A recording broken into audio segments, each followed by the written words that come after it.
Hingað komið Jóhann Hauksson, blaðamaður, velkominn. Þú ert að senda frá þér bók sem heitir Þræðir valdsins, kunningjaveldi, aðstöðu, brask og hrun Íslands. Og ég spyrði nú bara breiðar spurningar til að byrja með, utan hvað ertu að reyna að ná með þessu riti? Það orðið býsna langt síðan og raunar löngu fyrir hrun sem að ég fór að gerast mjög tortrygginn sem blaðamaður þegar að í alþjóðlegum samanburði var sýnt að Ísland væri til dæmis hjá Transparency International stofnuninni að þetta væri óspillt land. Reyndar eru mælingar Transparency þannig að það er meta sem sagt kennd fólks almennings fyrir spillingu og mér fannst vera það væri sko einhver maðkur í missunni something was rotten in the state of Denmark, það eitthvað var rotið í Danaveldi vegna þess að ég upplifði þetta allt öðruvísi sem blaðamaður og í störfum mínum jafnvel þó svo að væri ekki bein sko mútubrot og þess áttar og þess áttar brot, afbrot, lögbrot sýnileg. En einhvað síður væri spillingin býsna mikil. En þá, það sem að því að ég nú svona alinn upp í félagsvísindum eins og börnafn, að það kom mér ekkert neitt á óvart að þannig væri þetta vegna þess að spilling, hún fer alltaf í felur. Hún er alltaf þögguð, hana er ekki talað og ef menn eru farnir að gefa sér ávinninga í einhvers konar aðstöðubraski í stjórnmálum eða í nánum tengslum stjórnmál og viðskipta að þá er nánast fyrirfram gefið að það ríkir launung. Það er eðli málsins.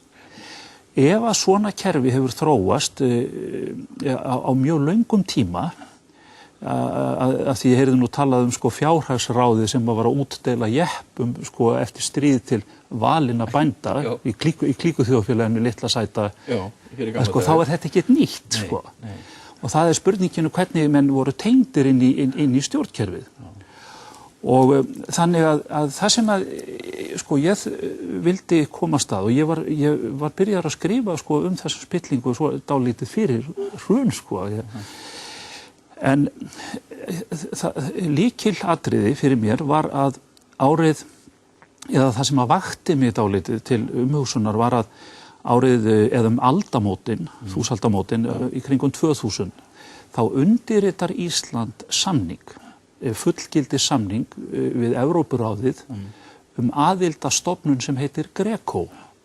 GRECO er skammstöfun í raun og veru fyrir nefnd sem starfrækt í Strasborg og fylgist með spillingu í aðildarlöndum Evrópuráðsins.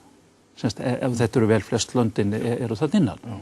Fyrsta skýrslan sem var gerð Ísland eftir þessa fullgildingu kom strax árið 2001 og aftur árið 2004 og það eru sjálfsagt fæstir sem vita það að GRECO eða ein af skýrslum GRECO á býsna mikið þátt í því að á endanum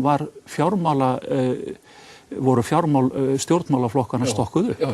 Þetta vita sjálfsagt. Þetta var krafað utan. Þetta var krafað utan. En strax árið 2001 kemur þessi lykil athugasemd og það er svo merkilegt að fjölmiðlar fjölluðu ekkert þessar skýrslur og jafnvel þótt að það kannski ekki nema von meira segja sko stjórnkerfið stjakaði þessu til hliðar og þýddi ekki einu sinni sko skýrslurnar fyrir almenning eins og krafan eins og ákvæði voru í samningnum GRECO samningnum sko. Það var ekki einu sinni gert sko. Stjórnkerfið stóð sig ekki einu sinni í því sko. Þetta var óþægilegt. Og strax þarna upp úr aldamótunum þá kemur þessi sem sagt athugasemd að á tímum mikillar einkavæðingar eykst mjög hættan á spillingu. Það er vegna þess að þá stækkar mjög mikið gráa svæðið á mörkum almannahagsmuna og einkahagsmuna eða sérhagsmuna. Ef að mörkin á milli almannahagsmuna og einkahagsmuna eru með einhverjum hætti gerð þokukennd eða strokuð út að þá myndast þar hópur eða það sogast að því eins og mýjað miskána einhver hópur sem að reynir að hafa hag af því og fylgir sínum sérhagsmunum þar. Erlend bandarísk kona sem heitir Janine Weddell sem að ég vitna dálítið í, hún kallar þessa menn sveigumenn eða flexians, ég kalla það sveigumenn. Flexians, já. Vegna þess að þeir endur skilgreina almannahagsmuni og sérhagsmuni og samræma almannahagsmuni og sérhagsmuni og eyða mörkunum þarna á milli og hagnýta sér þetta. Hugsum okkur bara þetta, að á hverju einasta ári sogar ríkið og sveitarfélögin í landinu til sín eina 600-700 milljarða af þjóðarframleiðslunni sem endur útdeilt til velferðar eða til framkvæmda og hvaðina. Menn verða að vera vel tengdir til þess að komast að verkefnum. Og ef að kerfið ekki réttlátt og innbyggt inn í það hlutdrægni frá gamalli tíð, svolítið eins og Stefán Jón kom aðeins inn á, að þá eiginlega voðinn vís. Það eru stöðuveitingarnar, gera það að verkum að það fyrst spurt hollustuna við flokkinn, ef það þarf að ráða bílstjóri eitthvað ráðuneyti, fyrst spurt hollustu við flokkinn. Þú nefnir nú Gunnar Helga Kristinsson sem talaði að hvað það var helmingur af stöðuveitingum hjá ríkinu sem voru á einhverjum eitthvað nálægt því Þá fyrst spurt hollustuna við flokkinn og svo spurt hvort hann hafi bílpróf. Þetta nú svona einföld bara til að taka einfalt dæmi. En þegar að sem sagt búið að má út þessi mörk og þá komið þá ég og hver annar borgar í einhvers konar þoku. Það eru aðrir en ég sem hafa kallað svona spillingu blóðskammartengsl. Það írskur blaðamaður kollegi minn sem hefur skrifað mjög fína bók sem heitir hún heitir The Ship of Fools. Hann notaði þetta Jan Gerritsen sem kom hér í þáttinn tvisvar, held ég, hollendingur sem var búið. Nefnilega, ég heyrði þetta fyrst frá honum, að hann hefði talað blóðskammartengslin í íslensku samfélagi. Þetta býsna gott orð vegna þess að hvað gerist með blóðskammartengslum? Það þegja allir, líka þolendur. Þess vegna orðið gott, það auðvitað notað incestual eða sem sagt relations eða það að segja blóðskammartengsl en einkennið auðvitað að það allir sem þegja. Það þöggun þetta.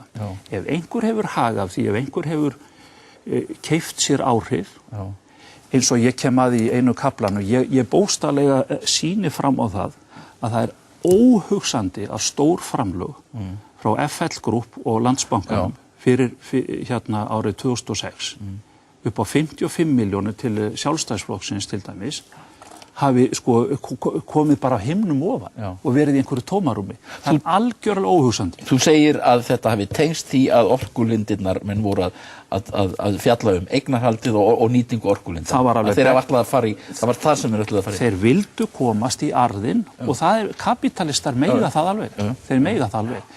En ef að stjórnkerfið spillt og það búið að gefa öllum frelsi og í einhverju hugmyndafræði sem segir að markaðurinn leiðrétti sig alltaf sjálfur og það út af fyrir sig eitt sem mjög merkilegt atriði og ég staldraði við þegar Eva Jolie sem líka hefur komið hingað í þáttinn til þín að þegar hún var hérna og ég einnig í bóka sinna þá bendir Eva Jolie á að það að frelsinu verður ef að gefið öllum gefin laus taumurinn í viðskiptum og svo framvegis, þá verður að fylgja gagnsæi. Og gagnsæi forsenda þess ef að ræða ógagnsæi og frelsi, þá það gróðrastía afbrota.